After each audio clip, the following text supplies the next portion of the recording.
At Five Star Bank, community is at the heart of what we do. Every day we strive to have thoughtful solutions for our customers and help our communities prosper. Honest dialogue about the issues affecting the region is vitally important to that prosperity. We are proud to be part of the conversation and hope you'll join in.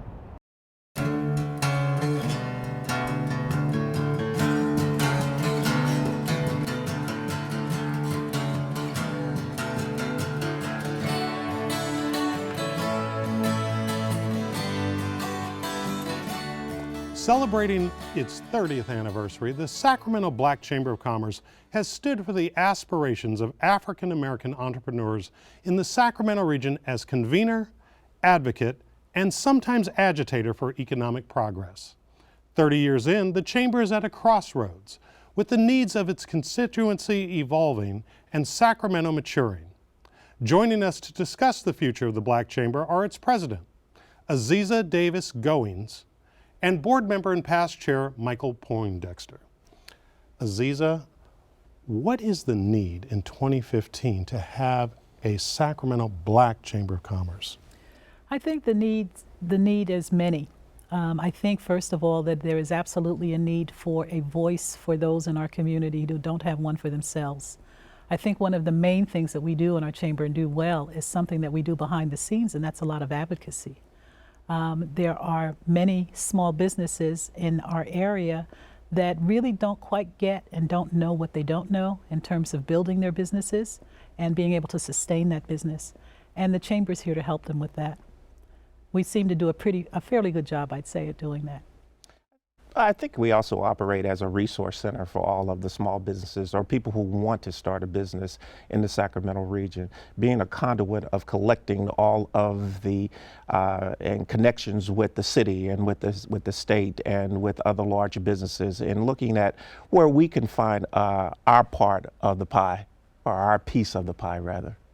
Mm-hmm. And what's the response to those who say there's a Metro Chamber of Commerce, there's a State Chamber of Commerce.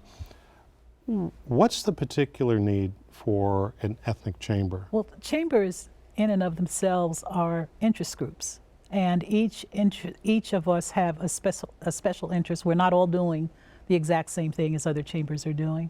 Our mission is very different from the mission of the Metro Chamber, to say the least. And in what way? Well, the types of businesses, we're really looking at the micro enterprise businesses and businesses that are startup businesses. They haven't been around very long. They're usually mom and pop operations, maybe one or two employees, rarely more than 5. And you don't see that kind of a constituency in the Metro Chamber as a rule.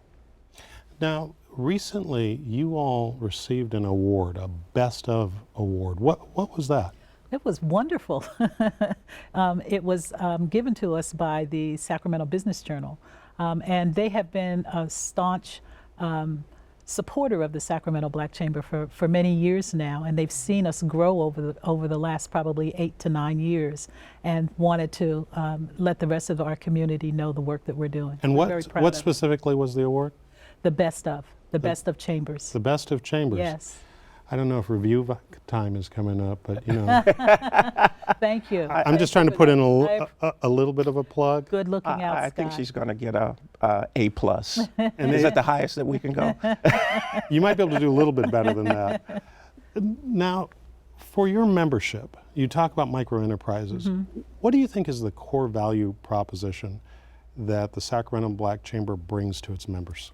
I think that the thing is allowing them to know that there's someone there to help support their efforts and to provide them with the tools that they need to increase their revenue. That's the bottom line. That is our mission, is to provide our members with the tools that they need to grow their businesses. And if they want to grow, there are many that are very happy where they are, and we have to take that into consideration as well.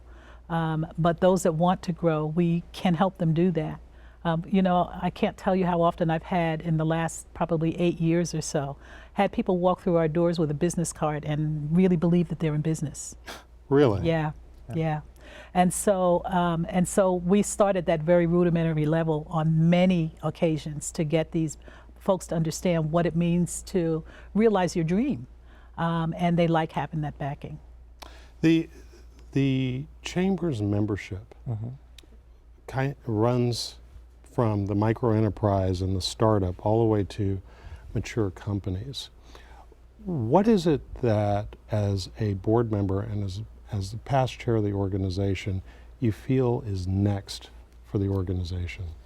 Well, what's next and what's always on the top of our list is listening to our constituents and identifying where they would like us to go, doing surveys with them to find out what's important to them and the direction that we should What have go. you been learning? What have you been learning? What's top of mind for your membership that's different than, say, what we might hear elsewhere? I don't know if you're not going to hear it, but we're left out. In many cases. So? Tell me about that. Because many of the things, as Azizza have said, we're helping them learn how to be an entrepreneur, how to be a business. They didn't grow up in that situation. They haven't had all of those tools that Azizza talked about in learning how to develop a business. So in many other businesses, you'll find that people had relatives or it was in the family or something of that nature. But we're having to start off at ground zero with many of our constituents to teach them how to create and develop businesses that turn into high capacity businesses. So I think it's listening to our people and helping them give us some direction. But it's also opening the doors, and I think that's one of the key things that we want to build the whole chamber around, is opening doors for our folks, making sure they have the forms completed, making sure if they're applying to the state for different contracts and services, that they know how to complete those, and they've had all of the training that well, they need. let me take that in a slightly different direction. When you look at other ethnic communities in this country, that even going back to the time of Ellis Island and people coming in over from Europe at the turn of the last century, what people did, was communities did, was they set themselves up in micro communities and they went into commerce, trading amongst each other, and then built themselves into businesses. You can look at the Irish, the Greeks, the various Jewish communities, the Germans, others, all have done so. Right. Yet the African American community today, its entrepreneurial class, nationally, let alone Sacramento, is far smaller than groups that even arrived after the folks I just mentioned during the last century. Well, let's remember. What's the story? Let's remember, we were the trade. And, you know, when we came over here, we didn't come over here willingly. It was not our idea to come over here and, you know, grow a business or bring our families over here to the promised land, if you will. We were the trade. We were the trade. That about says it all, doesn't it? It does. And so when we didn't have that support coming from other countries that many of the immigrants that came over through Ellis Island had, and as a result, we're still in a way kind of playing catch up. And you know, we are just learning how to leave assets for our next generation. We've never been in a position to really do that before, and that's one of the things that we tout through the chamber, and particularly through our Young Entrepreneur Academy, to get our students ready to be able to leave something for the next generation. Tell us a little bit about the Young Entrepreneur Academy. Michael, I know you've had significant involvement in it. Give us a thumbnail sketch of that. It's a school year-long program that we started about 8 years ago. 2010. 2010 was our first class, yeah.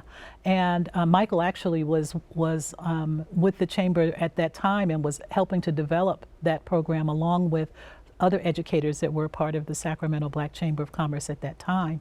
And we put our students through a school year-long program teaching them how to be entrepreneurs. Really? And it runs from the fall, and their graduation is always in June, and our graduation the last few years has been held at UC Davis. And the results, Michael, how has this program impacted the young people it's touched?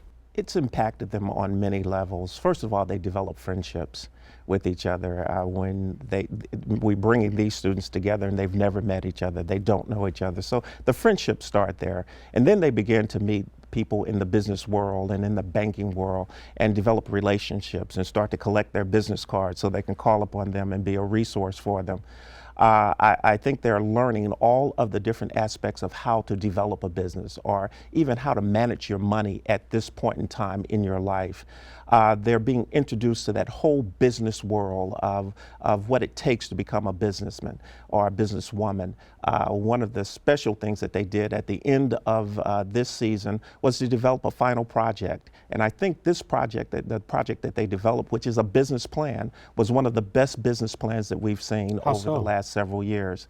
They went out and they researched every aspect of developing and creating a restaurant, and a different type of restaurant that families could come and cook their own food. Really? Yes, it was really interesting. But it wasn't so much of the concept, it was the research and the data behind them building this particular business plan. They looked at the square footage of what they would need. They looked at the amount of staff that they would need, the part-time staff, the full-time staff. They looked at how much capital they would need to run the business for several months. So it was a well thought out plan, and many pieces that any business or corporation would look at in developing a new business or a new plan.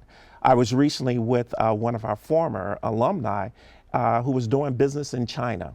Really? And they're communicating in China, trying to bring clothing in for the youth between 16 and 25 years of age.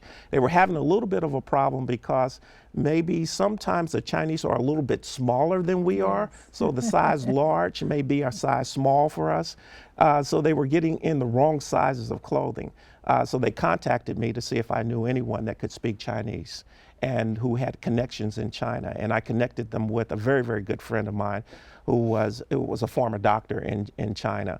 And they began to have conversations, and now they're getting in the right size of clothing. They're being made a little bit larger for Americans. That is a great story. Yeah, the kids are doing some really, really innovative things. And we had one student from our very first class in 2010 who actually spoke at this graduation, who was on his way to Georgetown University now to study law. Wow. So we've had some wonderful success with the students over the years. And one of the things that Michael brought up that I really, really appreciate more than anything is the bond that these students are making with each other. It kind of reminds me of us with ALF and our American Leadership and the Forum. American Leadership Forum, that these people are going to be together for the rest of their lives and use each other as resources, no matter where they wind up in the world. That is wonderful. I want to talk a little bit more about the YEA program.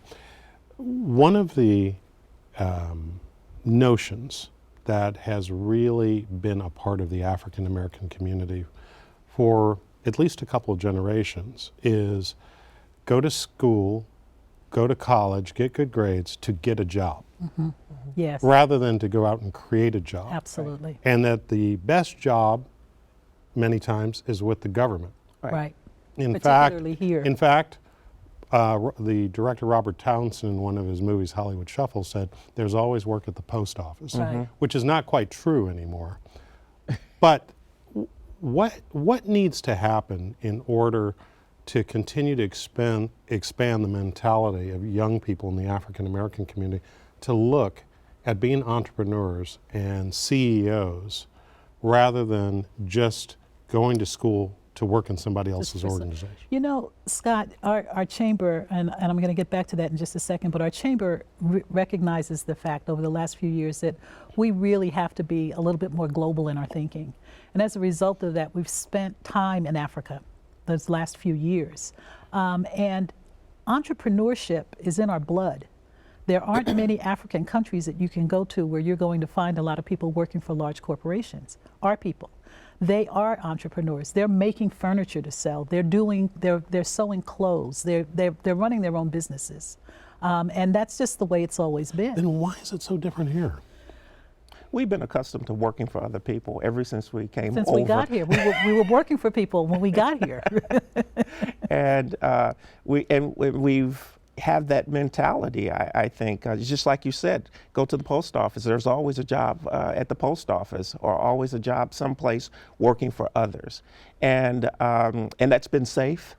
It's been real safe. That steady paycheck is real important in the African American neighborhood and in the families, and providing for that family. It's always been. Do you sense that's changing today, though? I think it is changing when we start to see the increasing numbers of students that are applying for our program.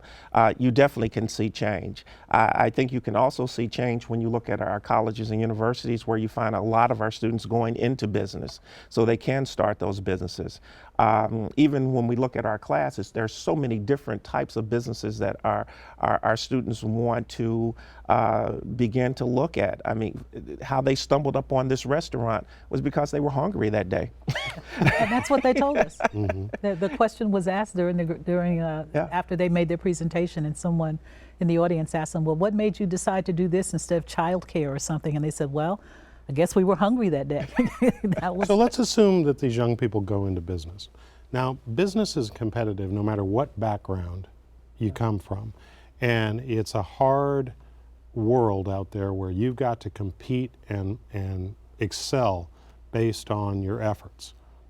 But all that being said, what are some of the unique challenges that will await these young people and that your members are experiencing today that frankly don't really get surfaced often? Well, you know, I think it really goes back to us working with these young students, and we have to remember that students will rise to the level of their expectation, to our expectations, if we work with them.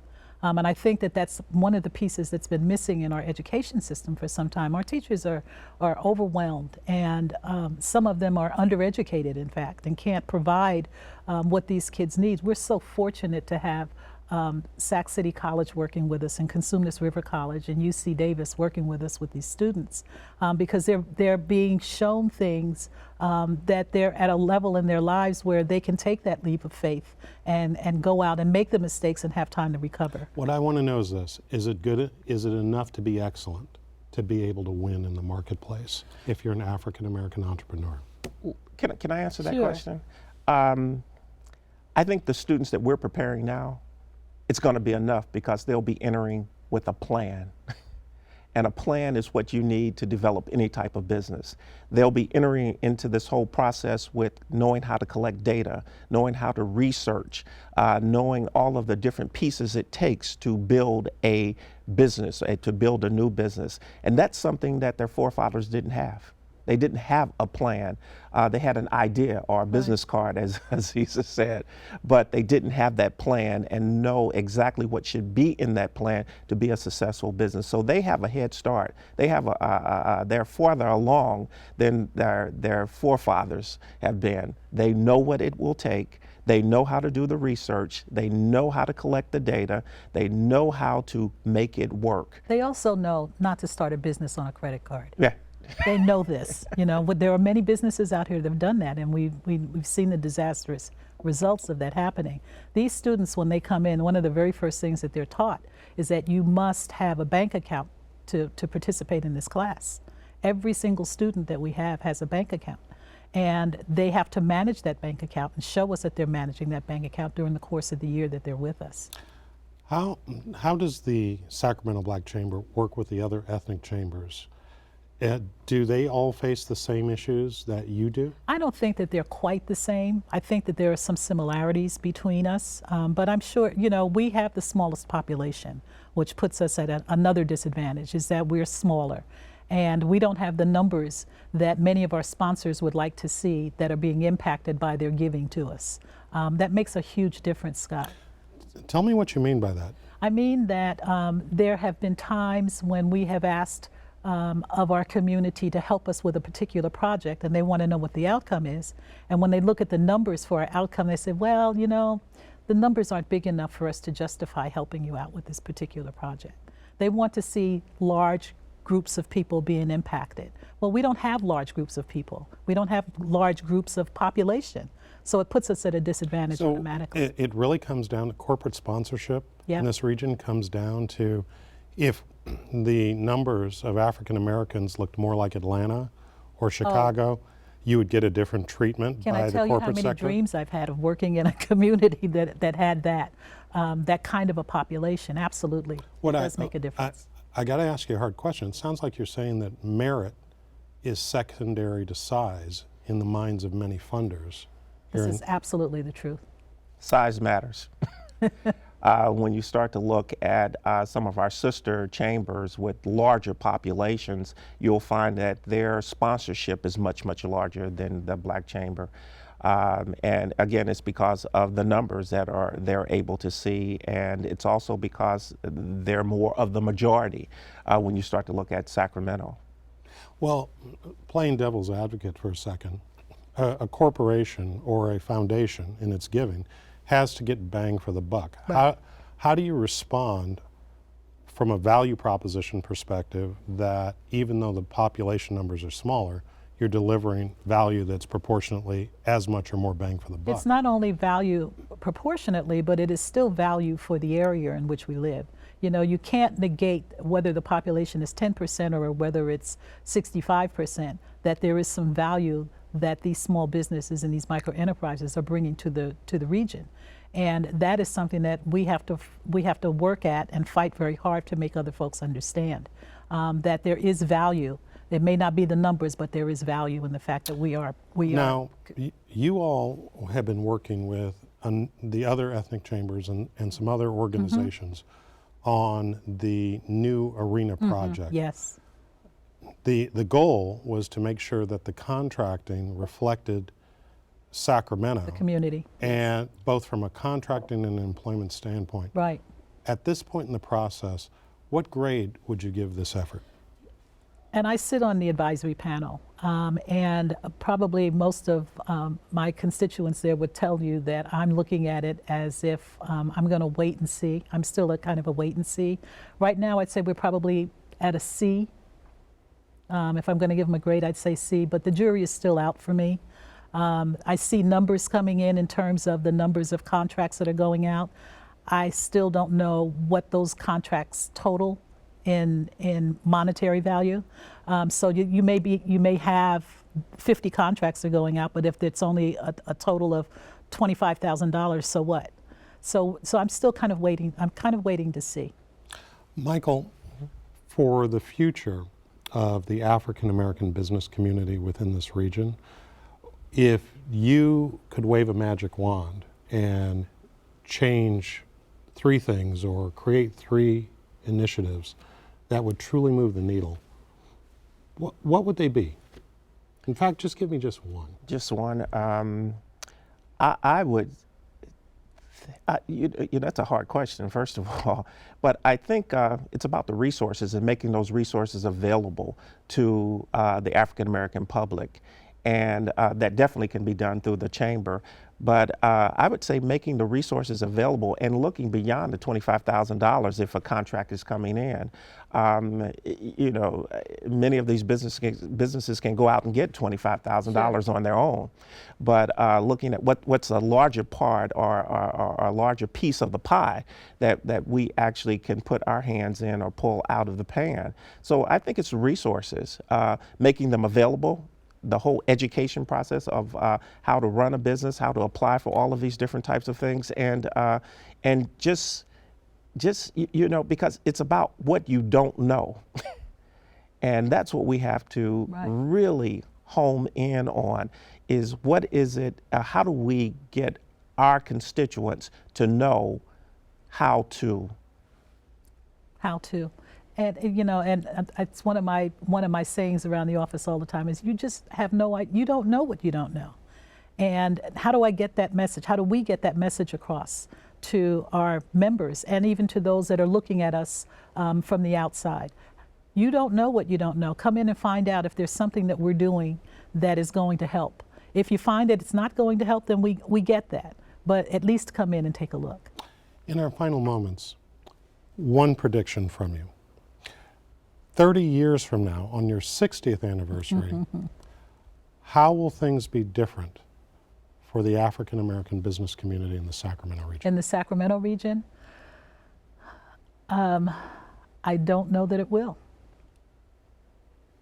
But that's not to say that we should stop doing what we're doing, because we may still have a population of 10%, and we will still have those that want to run their businesses. and we will still have that drive in our community that needs to be met. And we'll leave it there. Thank you both. Thank you. And that's our show. Thanks to our guests and thanks to you for watching Studio Sacramento. I'm Scott Syfax. See you next time right here on KVIE.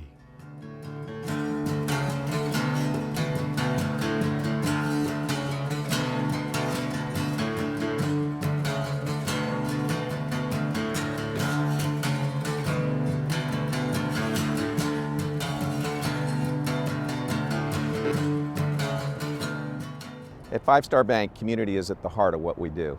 Every day we strive to have thoughtful solutions for our customers and help our communities prosper. Honest dialogue about the issues affecting the region is vitally important to that prosperity. We are proud to be part of the conversation and hope you'll join in.